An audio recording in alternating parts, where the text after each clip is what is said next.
Hello बच्चों। यहां लिखा है bicycle has pedal rods of length 16 centimetre. ये दिया है, ये पैडल लेंथ जो है क्लियर है। Disc of radius 10 centimetre. ये डिस्क हम लोगों के पास दी गई है 10 सेंटीमीटर रेडियस की, ये 10 सेंटीमीटर है। ठीक है। The bicycle wheel is 70 centimetre in diameter.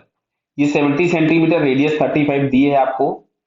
On a gear of radius 4 centimetre. तो यहां कहीं पे जो गियर लगा हुआ है जिसके ऊपर में चेन मूव करेगी, इसकी रेडियस दी गई है 4 सेंटीमीटर। ठीक है, आगे बढ़ते हैं।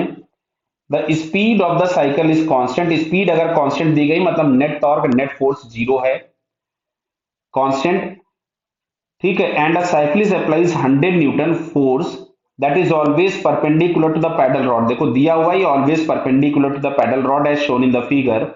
Assume tension in the lower part of chain is negligible. इस नीचे वाले पार्ट पे टेंशन नेग्लिजिबल कंसीडर करना है, तो जो भी टेंशन होगा वो ऊपर वाले पार्ट पे है। The cyclist is pedalling at a constant rate of 2 revolution per second. मतलब जो ओमेगा आपको दिया है 2 रिवॉल्यूशन पर सेकेंड, मतलब इसको हम 2 पाई से मल्टीप्लाई करेंगे तो ये हमारे पास मिलता है 4 पाई रेडियन पर सेकेंड। ये हमको ओमेगा दिया है साइकिल का, क्लियर है, या व्हील का ओमेगा दिया हुआ है, क्लियर। चलिए आगे बढ़ते हैं।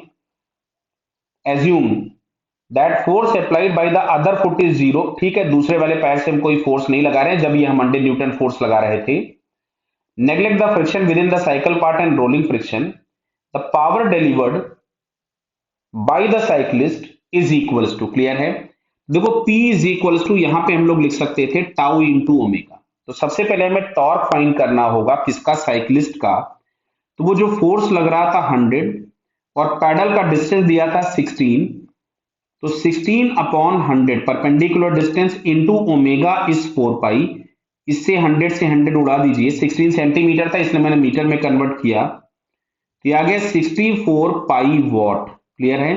तो पावर हम लोगों के पास आ रहा है 64 पाई वॉट। तो फाइनली हम लोगों को ये थर्ड वाले ऑप्शन में दिया है, clear. So it's third answer is correct. Okay बेटा, ऑल द बेस्ट।